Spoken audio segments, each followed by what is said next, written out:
I don't want to seem to be overreacting here, but there have been a number of unfortunate remarks made about the very sensible decision by some of the people in the banking dodge to institute charges for cheques.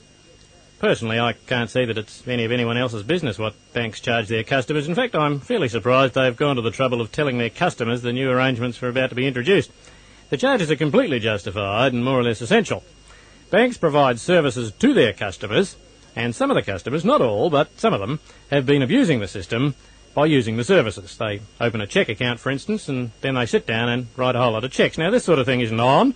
A cheque account is supposed to be a convenience, by all means, but not for the customer. Now, let's look at the facts here. A cheque account is opened and a range of charges comes into effect right away. The meter is running from the kick-off, and no matter how much money is in the account, the bank never pays any interest unless the customer puts the money in a different account, where it can't be got at quite so easily.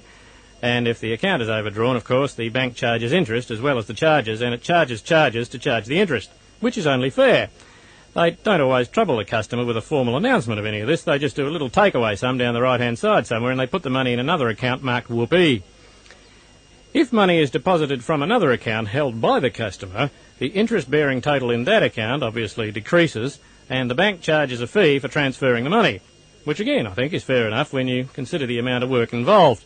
On top of which, the bank then safeguards the customer's money, particularly, as it happens, from the customer. If the customer goes into the local branch, where the staff consists almost entirely of members of the customer's immediate family, small amounts of money can be obtained by standing in a queue among video machines depicting holidays in places the customer can't afford to go to. But if the customer turns up in another branch of the bank and writes a cheque, the bank safeguards the customer's money by assuming that the customer is someone other than the customer, someone who has perhaps stolen the customer's chequebook and the customer's accreditation from the bank and the customer's identification and driver's licence and credit cards and frequently some of the customer's children, and is on some kind of rampage with the customer's very limited funding. Of course, if someone comes in with some money looking a little bit like an identikit photograph and wants the money deposited in 15 different names, and if there are any problems, do ring this number and ask for the Tooth Fairy.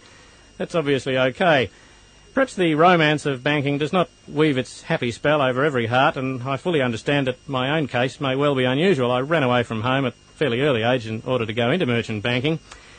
I was given an eye patch and a parrot and was told to come in for water sometime near the end of June. I don't intend to chronicle my entire career here, but banking has a human side, and I often find that a personal anecdote can just break down that little prejudice and open the mind of a bigoted person.